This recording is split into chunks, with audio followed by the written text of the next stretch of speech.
달러당 100엔 턱밑까지 육박한 엔화 환율이 조만간 100엔을 돌파할 것으로 보입니다. 현호석 경제부총리 겸 기획재정부 장관은 엔저에 대해 상황을 지켜보고 필요하면 대책을 마련하겠다고 밝혔습니다. 근로자의 정년 60세 의무화를 시행하는 정년 60세 연장법이 국회 환경노동위원회 법안심사소위원회를 통과했습니다. 삼성전자의 갤럭시 S4 출시를 사흘 앞두고 이동통신 시장에서 보조금 경쟁이 다시 가열되고 있습니다. 시청자 여러분 안녕하십니까? 센 경제 현장의 강동석입니다. 오늘 코스피 지수는 대외 악재 속에 1910선까지 밀려났습니다. 자세한 소식을 한동훈 기자 연결해 보겠습니다. 안녕하십니까? 네, 안녕하세요. 네, 자세한 마감 시황 전해주시죠. 네, 코스피 지수가 중국 경제지표 부진과 엔화 약세 등의 악재에 밀려서 1910선으로 후퇴했습니다. 23일 코스피 지수는 전날보다 7.68포인트 하락한 1918.63으로 거래를 마쳤습니다. 전날보다 1.88포인트 내린 1924.43으로 출발했던 코스피 지수는 주요 기업의 실적 발표를 앞두고 지지부진한 흐름을 보이다가 중국 제조업 지수 발표와 함께 1920선 아래로 떨어졌습니다. 중국의 4월 HSBC 제조업 구매자 관리 지수는 시장 전만치인 51.5를 밑도는 50.5를 기록한 것이 코스피에 부정적으로 작용했습니다. 이날 외국인은 1,206억 원치를 팔아치우며 8거래일 연속 순매도 기조를 이어갔습니다. 개인과 기관은 각각 578억 원, 383억 원 순매수했습니다. 프로그램 매매는 차익 거래가 61억 원, 비차익 거래가 324억 원 순매수를 보이며 386억 원 매수 우위를 보였습니다. 업종별로는 등락이 엇갈렸습니다. 건설업, 전기전자, 전기가스, 보험 등은 전날보다 하락했고 종이 목재, 섬유의복, 운수 창고, 비금속 광물은 상승했습니다. 시가총액 상위 종목 대부분이 하락했는데요. 삼성전자는 외국인 매도에 밀려 전날보다 1.33% 하락한 148만 3천 원의 장을 마쳤습니다. 현대모비스가 2.93% 하락했고 삼성생명, 한국전력도 내렸습니다. 반면 현대차, LG전자, SK텔레콤은 소폭 올랐습니다. 코스닥 시장에서는 최근 주가가 급락했던 시총 1위 기업인 셀트리온이 5거래일 만에 반등에 성공했습니다. 이 밖에 파라다이스, CJ 오쇼핑, GS 홈쇼핑 등 코스닥 시가총액 상위 기업들이 대부분 올랐습니다. 네, 유가증권 시장과는 달리 코스닥 시장에서는 550선을 유지하면서 승승장구하고 있습니다. 여기에 신용거래 융자와 또 공매도 물량이 증가해서 주의를 요구받았다는데 어떤 상황입니까? 네, 오늘 코스닥 지수는 전날보다 7.27포인트 오른 554.37의 장을 마감했습니다. 최근 코스닥 지수의 상승 원동력은 단연 외국인인데요. 지난해 단 602억 원을 매수했던 외국인은 올해는 지금까지 7,448억 원을 사들이며 코스닥 시장에 러브콜을 보내고 있습니다. 김희성 하나투자증권 스모킬 팀장은 올 들어 외국인이 코스닥 시장 투자에 적극 나서고 있다며 이는 삼성전자 부품주와 모바일 관련 종목들은 물론 엔터테인먼트와 게임 등 경기 방어주들의 실적이 올해 한층 향상될 가능성이 높기 때문이라고 말했습니다. 다만 코스닥 지수가 오르는 데에 투자자 불안감도 적지 않습니다. 이 코스닥 지수 상승 이면에는 신용거래 융자와 공매도 급증이라는 복병이 자리 잡고 있기 때문인데요. 신용거래 융자는 주로 개인들이 빚을 내서 주식에 투자하는 서비스인데요. 신용거래 융자가 늘고 있다는 것은 주가 상승에 베팅하고 있는 투자들이 늘고 있다는 뜻입니다.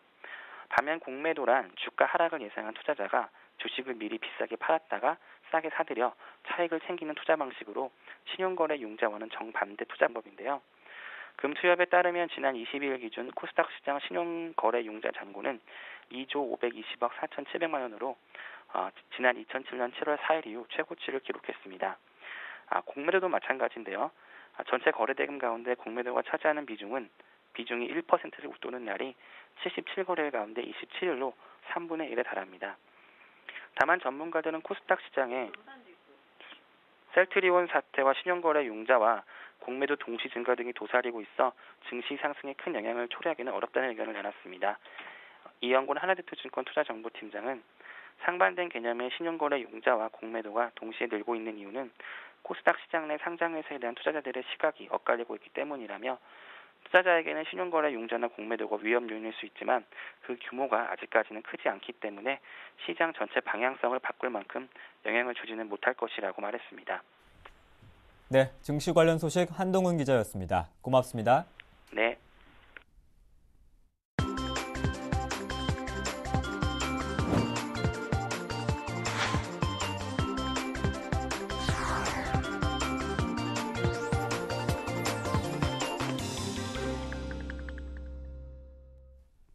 오늘의 주요 뉴스입니다.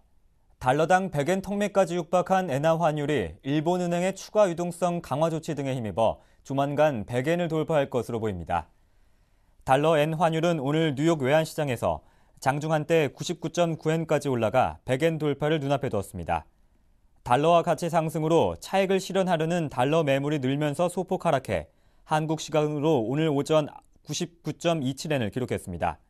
그러나 시장에서는 조만간 심리적 저항선인 100엔 선이 깨질 것이란 전망이 지배적입니다. 일본 정부의 엔저 정책 기조가 확고한 가운데 최근 주요 20개국 재무장관 중앙은행 총재회의에서 엔저 정책이 용인됨으로써 당분간 이 같은 기조가 계속될 것이란 전망입니다. 또 이달 초 공격적인 양적 완화 조치를 발표해 엔저 흐름을 일으킨 일본은행은 최근 26일 금융정책 결정 회의를 갖고 강도 높은 후속 조치를 내놓을 방침입니다. 현오석 경제부총리 겸 기획재정부 장관은 엔저에 대해 상황을 지켜보고 필요하면 대책을 마련하겠다고 밝혔습니다. 현 부총리는 오늘 기자들을 만나 수출기업 지원 등 그동안 대응을 많이 했다면서 앞으로 지켜보고 필요하면 대책을 마련할 것이라고 말했습니다. 달러당 100엔 턱밑까지 임박한 엔저 상황에서 정부의 대응이 소극적이란 지적에 대한 답변입니다. G20 공동 합의문을 통해 주요 20개국이 사실상 엔저를 용인한 것이나 다름없다는 비판에 대해서는 아니라며 말을 아꼈습니다. 현 부총리는 또 경제민주화는 기업을 위축시키거나 어렵게 만들자는 취지가 아니라고 말했습니다. 근로자의 정년 60세 의무화를 2016년부터 단계적으로 시행하는 내용의 정년 60세 연장법이 오늘 국회 환경노동위원회 법안심사소위원회를 통과했습니다. 법안은 현행법의 권고조항으로 되어 있는 정년 60세 의무조항을 규정한 것으로 전체 사업장을 대상으로 2016년부터 단계적으로 시행하게 됩니다. 2016년 1월부터 공공기관과 지방공사, 지방공단, 상시 300인 이상 사업장에 적용되고 2017년 1월부터는 300인 미만 사업장과 국가 및 지자체에도 적용됩니다. 정년 연장으로 인한 사업장의 부담을 덜기 위해 사업주와 노동조합은 정년을 연장할 경우 임금 체계 개편 등 필요한 조치를 할 수 있게 됐습니다. 법안은 환경노동위원회 전체 회의와 법제사법위원회 본회의 의결을 거쳐 최종 확정됩니다. 삼성전자의 갤럭시 S4 출시를 사흘 앞두고 이동통신 시장에서 보조금 경쟁이 다시 가열되고 있습니다. 또 번호 이동 시 최신 휴대전화를 공짜로 주고 현금까지 얹어주는 마이너스 폰까지 등장했습니다. 업계에 따르면 일부 오프라인 매장에서 번호 이동 조건으로 출고가 79만 9,700원인 갤럭시 S3를 구매하면 현금 5만 원을 지급하고 있으며 LG전자의 옵티머스 뷰2의 현금 지급액은 12만 원입니다. 이뿐 아니라 온라인 커뮤니티 등에서는 지난 주말부터 갤럭시 팝 등 올해 출시된 모델들이 1,000원에 등장했습니다. 이 같은 보조금 경쟁은 신제품 출시를 앞두고 나타나는 고질적인 구형 휴대전화 밀어내기 전략 때문입니다. 여기에 LTE 시장에서 고객 선점을 놓고 벌이는 통신사들의 경쟁까지 더해지면서 시장에 마이너스 폰까지 나온 것으로 분석됩니다. 신월성 원전이 갑자기 고장을 일으켜 전력 경보가 발령됐습니다.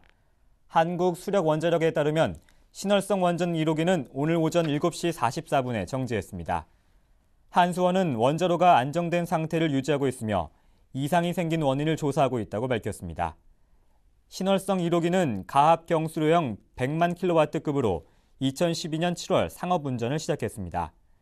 최신형 원전임에도 가동 이후 빈번하게 고장을 일으켜 지역 환경단체 등이 총체적 안전점검을 요구하기도 했습니다.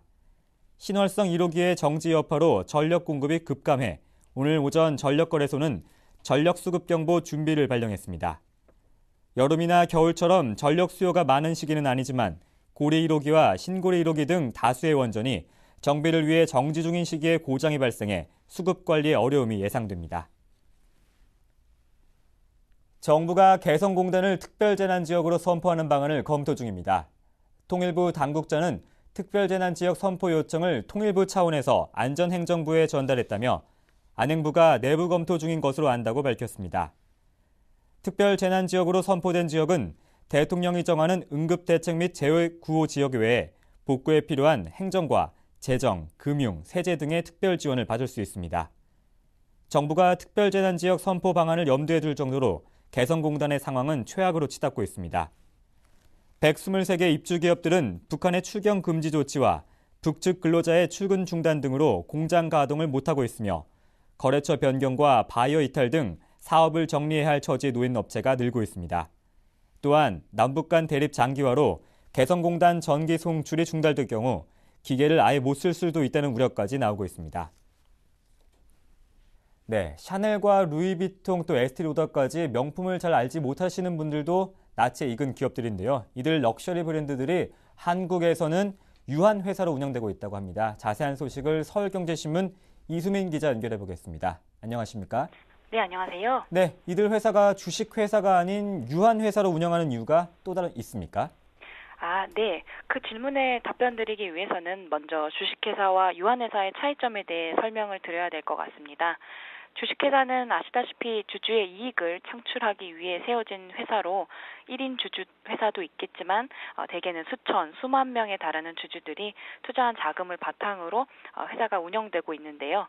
주식회사는 이처럼 주식 공모나 회사채 발행 등을 통해서 대규모 자금을 조달하는 데 용이하다는 장점이 있습니다. 하지만 유한회사는 회사에 대해 일정 이상의 출자금을 낸 사원들을 중심으로 경영이 이루어지기 때문에 조금 기업 규모를 크게 키울 필요를 느끼지 못하고 대신 인적 관계가 있는 소수의 사람들끼리 모여서 기업을 운영하는 곳에 보다 적합한 형태입니다. 그래서 가족 기업에서 유한회사를 선택하는 경우가 많았습니다. 그런데 최근 주식회사에서 유한회사로 전환한 루이비통 코리아를 비롯해 앞서 말씀드린 해외 럭셔리 브랜드들이 국내에서 유한회사를 설립하는 데는 이 같은 유한회사의 본질적 특성이 많은 영향을 끼치고 있는 것으로 알려졌습니다. 특히 가족 기업에서 출발한 해외 본사가 있거나 브랜드 가치를 유지하기 위해 비밀주의를 내세우는 곳이라면 더 유한회사의 매력을 느낄 수밖에 없다고 하는데요. 또 하나의 측면은 법적인 혜택 때문에 유한회사가 좀 더 주식회사보다 선호되는 그런 모습을 보이고 있습니다. 현행 우리나라 법은 유한회사에 상대적으로 느슨한 잣대를 적용하고 있어서 자금 조달에 어려움을 겪지 않는 한 그런 회사들은 유한회사를 선호하고 있습니다. 네, 유한회사의 특성상 다소 주식회사보다는 느슨한 규제를 받는다는 이야기인데 그럼 구체적으로 어떤 부분이 그렇습니까? 우선 유한회사는 경영 내역을 주기적으로 공개해야 하는 주식회사와 다르게 외부 감사를 받을 필요가 없습니다. 이 말은 곧 회사의 회계 처리를 자율적으로 진행할 수 있다는 얘기고요. 따라서 금감원의 매출과 영업이익, 법인세 납부 내역, 그리고 주주 배당금 등 이런 각종 내용들을 낱낱이 보고할 의무도 면제받게 됩니다. 따라서 루이비통과 같은 럭셔리 브랜드가 지난 10여 년간 주식회사였다가 지난해 갑자기 유한회사로 전환한 것도 기업 입장에서 비밀에 붙이고 싶은 일이 많아서라는 분석이 나오고 있습니다. 루이비통은 사실 최근 실적 부진설에 계속해서 시달리고 있었는데요. 또한 언론에서 매년 공시되는 감사 보고서를 토대로 기업의 사회공헌 활동 내역과 내부자 거래와 같이 조금 민감한 내용들, 그러니까 경영상 비밀에 속하는 내용들을 외부 감사를 통해서 공개하게 되는 것이 좀 불편했다고 하니까 따라서 이들 럭셔리 브랜드들은 유한회사가 하나의 피난처가 됐다고 볼 수도 있겠습니다. 네, 하지만 최근 금융당국이 유한회사도 외부 감사를 받도록 하겠다 이렇게 이야기했습니다. 이렇게 된다면 감사를 피할 수 없다는 이야기인데 하지만 이들 회사들이 유한회사로 운영하는 또 다른 이유가 있습니까? 또 다른 이유가 몇 가지 좀 더 있습니다. 우선은 지난해 상법이 개정되면서 유한회사 사원이 기존에는 50명으로 제한됐었지만 개정 상법에서는 이 조항이 삭제됐는데요. 이로써 유한회사 사원들이 자유롭게 지분을 양도할 수 있게 되는 부수적인 효과도 있게 됐습니다. 따라서 주식회사만큼 엄청 많은 투자금을 끌어모을 수는 없겠지만 엄격했던 출자금 관련 부분 규제가 상당히 간소화가 됐는데요. 이런 점도 하나의 이유가 될 수 있겠고요. 그리고 마지막으로는 연결납세 제도가 이런 유한회사를 선호하는 이유로 알려져 있습니다. 특히 미국이나 프랑스 같은 곳에서는 자국 기업이 자본을 100% 출자해 해외에 자회사를 설립할 경우에 자회사의 손익을 본사의 그것과 합쳐서 계산하는 제도를 운영하고 있습니다. 이게 바로 연결납세 제도인데요. 따라서 예를 들어서 한국 법인이 손실을 볼 경우에 미국 본사가 입계하는 전체 회사의 매출을 낮춰주게 돼서 결과적으로 법인세를 적게 내는 그런 혜택을 볼 수 있게 됩니다. 이런 점 때문에 외국계 회사의 한국 지사에서 세금 감면을 노리고 유한회사를 선택하는 경우가 많다고 볼 수 있겠습니다. 네, 그렇군요. 유한회사 운영에 대해서 생활산업부 이수민 기자와 함께했습니다. 고맙습니다. 네, 감사합니다.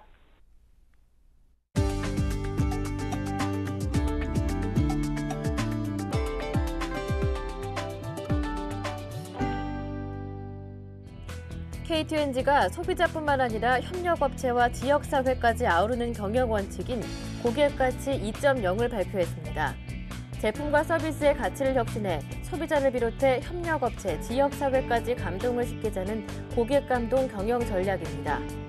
KT&G는 담배 원료 입종자 개발부터 완제품 유통까지 모든 과정을 고객 시각에서 운영하는 전사적 통합 품질 관리 시스템을 도입하고 제조 공장에서 발생하는 폐기물과 이산화탄소 등 유해물질 배출을 최소화할 방침입니다. 신한은행이 국내 소비자가 평가한 가장 좋은 은행으로 꼽혔습니다. 금융소비자연맹은 최근 국내 최초로 좋은 은행 평가 순위를 작성했습니다.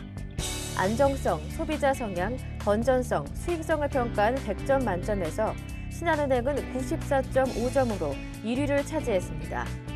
반면 외환은행은 63.2점으로 조사 대상 은행 중 최하위를 기록해 은행 체질 개선이 시급한 것으로 나타났습니다. 지금까지 은행이 홍보를 위해 필요한 개별 정보를 제공한 적은 있으나 소비자단체가 소비자 입장에서 종합적인 순위 정보를 내놓은 것은 이번이 처음입니다. LG U+가 미국 프로야구 메이저리그 LA 다저스의 류현진 선수를 광고 모델로 기용하고 류 선수가 승리 투수가 될 때마다 데이터를 선물하는 이벤트를 진행합니다. 류 선수는 LG U+가 지난 15일 출시한 LTE 음성 무한자유 요금제를 소개하는 광고에 출연했습니다. LG U+는 광고 론칭과 함께 다음 달 31일까지 무한자유 6부 요금제에 가입한 고객들에게 류 선수가 1승을 거둘 때마다 데이터 1GB를 선물하는 류현진 선수 10승 기원 데이터 이벤트를 진행합니다. SK텔레콤이 10대에서 20대 고객을 잡기 위해 내놓은 데이터 생산 앱이 출시 일주일 만에 100만 다운로드를 돌파했습니다. 지난 15일 출시된 이 앱은 사용자가 휴대전화를 돌리면 데이터 용량을 무료로 제공하는 방식입니다. 앱 내 플레이 기능을 실행해 제한 시간 내에 스마트폰을 돌리면 기록에 따라 최대 10포인트를 얻을 수 있는데 100포인트는 100MB로 교환 가능합니다. 이런 방식으로 한 달에 최대 1GB까지 얻을 수 있습니다. 4월 23일 센 경제 현장이었습니다. 고맙습니다.